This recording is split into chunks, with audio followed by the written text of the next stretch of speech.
I'm Jazz Rose, and I took my first coaching and consultancy business from just £30 to £3 million recurring revenue. And over the time that I owned that business, I scaled it to over £20 million across the time of ownership. And I sold it in 2020 before retiring and chilling out. During that short period of about 6 months of retirement, lots of entrepreneurs and business owners were reaching out for advice, coaching, guidance and support. And then I launched my first training just for a little bit of fun, really. And lots of people made up to £30,000 within a few weeks. So then I decided to help more coaches, consultants and entrepreneurs, expert business owners to scale their business. And one of the ways in which I do that is through the Millionaire Mastermind. So go ahead, enjoy the series, and I look forward to seeing you soon. Yeah, so you need, do you have a weekly calendar? No, it's not, they sort of just go along sort of as Yeah, stop that. Yeah, I've never been. Anyone here that has got a weekly calendar, raise your hand. Okay, cool. By the way, your daily calendar is never going to be perfect. You're always tweaking it, you're always improving it. But just to give you a sense of an idea, this is my weekly calendar, okay? So Mondays is strategy day. That's where I focus on team building, team meetings, any formal stuff within the team, and mostly like planning for events and stuff like that. On Tuesdays, I generally focus on content and marketing. And so when I'm filming YouTube videos for Agenate to put together and make look somewhat decent. So I'm typically doing that on a Tuesday. So if it's blank, I know, okay, cool, this is my content day that I'm going to be putting together content, and I'm going to be doing marketing. I'm going to be looking at and reviewing statistics from the previous week, etc. Wednesdays is basically what I call a jazz day, which is like my day for reflection, clarity, anything that I want to do in the business, and anything that I'm like meeting external partners, future partners, brands.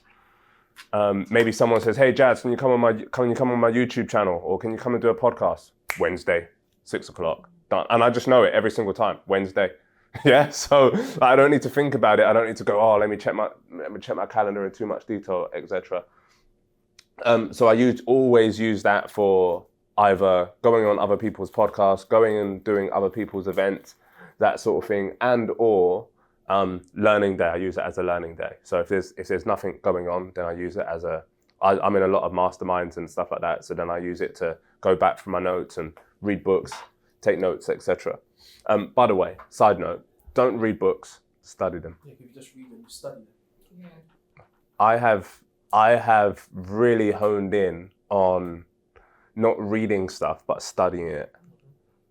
Like going like absolutely deep into study mode. As in, on the Remarkable notepad, I have a folder. I have a folder called Learning, and then under that, I have a folder for each key person that I learned from. So each mentor, coach, guide, I go to YouTube videos and I study them sometimes, if they're really good, and I just take notes. All right, what am I taking from this? What am I implementing? And it seems like incredibly simple, but it's so valuable. And so many times information swoops past our head, either because it's on YouTube, it's on, not really a study oriented platform, or because we think we're too busy. Like, a friend says this to me all the time, like, don't be a busy fool. You're busy. If you don't carve out at least half a day, at least 2 hours a week for focused learning time, as an entrepreneur, your growth is going to be crushed, because you're going to flatline. It's natural, it's habitual. You're just going to go like that. And if you flatline and you stay the same over a long period of time, then the law of entropy states that you're going to decline, because everything in the market is leveling up. And if you're staying the same, then naturally you're going to decline and you're going to lose momentum. Thursdays is mentoring for me, and Friday mornings is also mentoring. So Thursdays I do mentoring in the morning, and any high value sales calls, then I do those in the afternoon. So that's kind of like a general outline of like how I structure my week. How you structure your week, what days, times and stuff is going to be different. But there's two core things that I want to share with you. Is one, have a specific focus for each day. Yeah. So day for client meetings, going to schools, etc. Day for observing staff. Maybe that's 1 or 2 days a week for you. Day for brand deals, partnerships. Have a specific day and or time for those things. Hey, if you're a full-time coach, consultant, agency owner, or expert business owner and is considering how do you scale your business and take it to the next level? Well, if that's the case, go ahead and book a call below using the link provided. And the second thing that I want to run through with you as well is to make sure that you have 3 to 5 non-negotiables every day. 3 to 5 non-negotiables every day. So for us, the biggest gap in our business right now is marketing. So I decided that I'm going to take the role of Chief Marketing Officer. So as Chief Marketing Officer is focusing on every day, what are the 5 things that I'm going to do every single morning regardless, and I get them done first thing so that I can then spend the rest of the day doing the things that I want to do. So for me, that is sending out an email every day and then taking that content from that email, by the way, and then like I'm sharing this with you and it sounds really simple, but it's taken me a long time to really get to grips with it, especially as an entrepreneur with so many different creative ideas, to really break this down. And I'll show it to you actually. I think I've got it here. So it's called a content calendar. So this is an evergreen framework that I've recently started to implement, and in essence, it's working really well. So you should also have some sort of content calendar for you and for your business. So it's kind of like a tighter version of what is your number one thing that you're focused on in the business. Like for me right now, it's marketing. So this is really important. So then, okay, what are my 5 key priorities? And then how do I map that out on a week-to-week basis so I know exactly what I'm doing? So, and I'm sharing this with you because also I'm going to go through it in more depth in a little while as well. I didn't plan to share it now, but I thought while we're on the topic, it's quite pressing. So we've got multiple links of what we share, right? So Mondays, we've got the YouTube link, bang, that goes out every single Monday. So we do it by email, we send the same thing or a very similar message, might tweak the start and the end according to the audience. Same thing goes on Facebook, same thing goes on LinkedIn, same thing goes on our WhatsApp community, yeah. Tuesday, has anyone ever heard of a story bridge offer? Has anyone ever heard me talk about this? So a story bridge offer, I'll show you some examples shortly, is essentially where you start with a story, you bridge into how this is relevant to your business, and then you produce an offer. The importance of this is that human beings have a natural resistance to change. That is the habitual state of human beings. Did you know that 90% of what we do every single day by the time we're 35 is a repeated habit from the day before? 95% of what you do every day is a repeated habit. You wake up, you brush your teeth, you wash your skin, you go in the shower, you check your phone, you check your email, blah, blah, like 95% is just a pattern of the past. So that's why it's really important to carve out creative time. Story bridge offer. So you start with a story, start with something relevant, start with something in the media is really, really powerful, by the way. Because if you can start with a story about something that's going on to your audience, something that they're already paying attention to. Oh, did you hear what happened with P. Diddy? If I send out an email tomorrow about P. Diddy, oh my goodness. I literally was thinking of that topic. Yeah. The moment you said it, I was like, oh, Trending, yeah. Talk about trending topics. Yeah, take a topic that's trending, bridge it into how it's relevant to your business, and then give people an opportunity to buy. See how fast people start moving and making a magnificent shift. And then Wednesday, we've got stop doing X. So stop doing this and instead do that. And then Thursday, everyone's seen me talk about the Fred formula. Yeah, fear, roadblocks, education, desire. And then Friday, I've dedicated a day a week now because I'm not so good at it. I haven't been good at it in terms of consistency. It's sharing wins of the week that our clients have been generating, etc. So then that produces a nice flow and a cadence to the week. And on Sunday, then I know every single week on Sunday, I'm going to do a transformation post, which is a transformation that I've had or a client's had and just walking through that entire journey. Yeah, so every Sunday, I will map this out for the week ahead. Schedule it. Yeah. So because one of the biggest things is like, I've got this daily activity thing, right? Where I'm doing marketing email, share to Facebook, share to LinkedIn, share to WhatsApp community, IG live, same topic, IG post schedule from, so schedule it at 9 a.m. and it's going to go out at 6 o'clock every day. Okay. So if I walk in and I've got you guys coming in and I'm like, fuck, what am I going to say? And it's just like kind of random, which is okay. That will get you so far. It's better to do something random than not do anything at all. However, that takes a lot of mental energy. And then if I'm busy, like I've got you guys here today, I'm like, oh, fuck. And I just don't end up doing anything. Bad idea. But because I knew exactly what I was going to talk about today and exactly what I was going to post on each of on my story, on my email, on my Facebook, on my LinkedIn, I just went boop, boop, boop, boop, boop, send. Everything done. Yeah. So because that's my focus is the marketing, then I've got to have a calendar for that every single week. And then I can make sure I'm executing on that. So all I've got to do is I've got to think, okay, cool. What YouTube video have I got coming out this week? Okay, cool. We know what that is because I've already sent it to Ajane. What's a good story?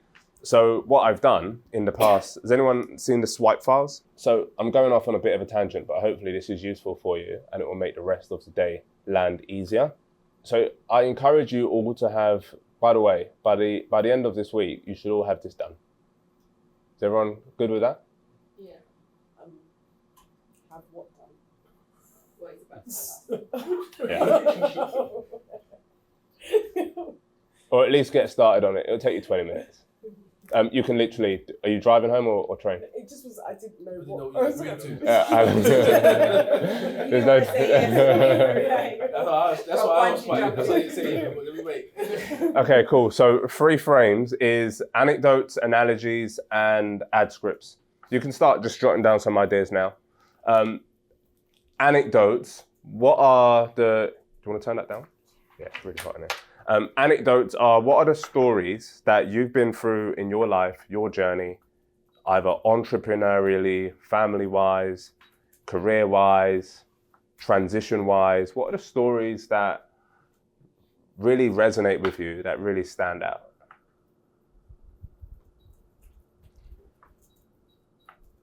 I did this about 4 or 5 years ago and I came up with like 20 different stories. And to be fair, I haven't needed to update them. So I should update them. It's about 4 or 5 years old now. But what are the anecdotes? What are the stories that you've been through in your life? Don't think about how it's a marketing opportunity. Just think about what are the stories that you've been through in your life that when you talk about them, if you ever have talked about them, or if you did talk about them, someone will be like, wow, that's really interesting. Like everyone knows, and it's become like a part of my brand now, the £20 story, right? I've said it so many times. So you've got that, the being hang upside down story. Oh, that's deep. What other stories? Jasmine, what other stories have I got? I've never heard the hang upside down. Yeah, you have. Yeah, you have. Yeah, you have. You have your uncle Yeah. going to work all the time. Yeah. Not being in the house. Yeah. playing hide and seek. Uncle Dave, yeah. Yeah. The situation with work. Sorry? The situation at work when Yeah. Couldn't make payroll story, yeah. Not quite a lot. The ex-partner story, I've got that one as well, where the shed was being built and then, I can't go into it now, but it's just there. It's like an ex-partner story of, she thought this, I thought that, miscommunication. This is why communication is so important, not only in life, but also in business. If you want to learn to communicate better, blah, blah, blah, blah, blah, here's your story bridge offer, yeah? Zayden was born. Yeah, with the birth of my son, yeah. And it's true, because they're actually quite sticking your head. Yeah, yeah. She knows more about my stories than I do now, yeah? And this is proven the point. Is when you share stories, people resonate with them and they remember you. And they remember you for who you are, not just what you do. Which means you become top of mind, you become embedded in the mind when they're thinking about your product, your service. Everybody's got a great-grandparent story. My grandma always used to say to me, "No, but plop, plop, plop on the floor, the chicken and the end them. Cause saw with the eagle, my youth." So everyone's got their story, yeah? From 5 years old, 8 years old, 10 years old, career-wise, whatever. So these are some examples of things that you can create stories on. Your biggest nightmare, yeah? A lesson that you learned from a friend or from a mentor, your biggest failure. People love that. Remember the story when I lost my Range Rover? No. When my Range Rover got stolen, sorry? Oh, yeah. Yeah, see, like people like that at the time that got my most views, and I was like, "What the fuck is wrong with humans?" Right? It's bad news, isn't it? Huh? It's bad news. Yeah, people love that It's shit. bad news. It's like Sometimes the I news. wish more bad shit happened to me so I could just share it and be like, yeah, I'm famous, motherfucker. So yeah, like like don't be afraid to put this stuff out there because it will, the piece of content that you don't think will drop is the one that usually drops the most and gets the biggest impact. Or the piece of content that you don't feel like sharing, it's usually the one that hits the most. Yeah, it goes to show that's why you're in the same way that you didn't see what was happening with your gardener. The business owners that you serve don't see what's happening in their business and don't see how they're losing valuable opportunities or valuable income streams every single day. Or they don't see how they're losing money through paying for things that actually are not valuable to the business. If you want to learn how to do that successfully, bang, here's an opportunity. And then the other frame that you can consider is anecdotes. So what I encourage you to do is just write down at least 20 stories, just like the headline of it, like day I lost 20 pounds, the day my Range Rover was stolen, my auntie's wedding in Barbados, this, that, and the other, the grandma story when she told me that I couldn't have blah, blah, blah, or whatever, right? Just write them down, and then over time you will learn to frame them into like really compelling marketing campaigns and stuff. The other frame to consider is anecdotes. So, sorry? You said anecdotes 3 times. No, the other one was, sorry, it's analogies, sorry, excuse me. Yeah, analogies. So shifting from something that is visible and or physical in your environment and then transitioning that into a campaign. So a couple of examples, like driving your car. So then I can go, when you learned to drive a car, you had an instructor, but when you started a business, you didn't have a business instructor, hence you failed, right? Got one, Serena Williams has a coach. Why? Because the coach is the person that can see the opportunities that you can't see and help you make the money that you can't currently make. Ken, knowledge, environment, and nutrients. I was just like looking out in my garden one day. And then I was like looking at the trees and stuff. And then I was like, well, there's 3 things that you need in your business to succeed. You need knowledge, you need the environment, and the right nutrients. And I started talking about how the plant needs the right nutrients in order to grow. It's like the same as a business owner, right? So I encourage you to just create at least 20 different anecdotes. And I'll show you why this is really, do you guys get the gist of why this is important so far? Yeah. And in terms of those campaigns, and it just makes it fly off the shelf, it makes it become really natural and organic for you. And even like for you, Jonathan, this works really well in terms of like client meetings. One of the biggest questions that a corporate client is going to ask you is, why do you do what you do? And if you can't tell a powerful, compelling story in under 2 minutes, 2-3 minutes, the likelihood of that deal just plummets. But if you can tell a story that really resonates, and then you've like kind of captured your ability to share that story in a tight time frame, depending on obviously where you're at. But if you're in a one-on-one meeting, usually that's going to be 2 or 3 minutes. Like if you can master that ability, then I remember one time I was sitting in a school called Leopold School, and this head teacher was renowned for being difficult. And I've been trying to get hold of this head teacher for a good 1.5 years because I grew up in Harlesden and I grew up like in the periphery of the school. I knew friends that went to this school and stuff. So when I started my business, I was like, I want to work with the schools that I kind of know, right? And I was working at all these other schools at the time, probably about 12, 15 schools. And I couldn't get hold of this head teacher. So one day I just walked in there and I said, I'd like to speak with the head teacher, Deirdre, please. And she's like, oh, she's busy, blah, blah, blah, blah. I said, oh, I really need to speak to her. Only be 2 minutes. Can I just get 2 minutes per time? Anyway, ended up in our office and walking her through all of these tactical details about how we're going to help the children and everything like that. She's like, yeah. And she just seemed really disinterested, to be honest. I was like, does this woman even like children? So then she asked me, before I left, she asked me a really interesting question. She said, what's your family like? And in my mind, I'm like 18 years old. I'm like, what the fuck? It's got to do with anything, right? So I just started talking about, my brother, my sister, my mom, and all of that sort of stuff. And then she was like, okay, send the letters, you can start next week. And what I later realized, it was because I was able to get a personal message across to her, which wasn't just technical, this is what we do. She wanted to get to know who I was as a person. And that was a really powerful learning for me at 18 years young, to really hone into who are you as a person and then connecting that as your marketing message or connecting that as your level of relatability with your ideal client. Hey, if you're a full-time coach, consultant, agency owner, or expert business owner and is considering how do you scale your business and take it to the next level? Well, if that's the case, go ahead and book a call below using the link provided.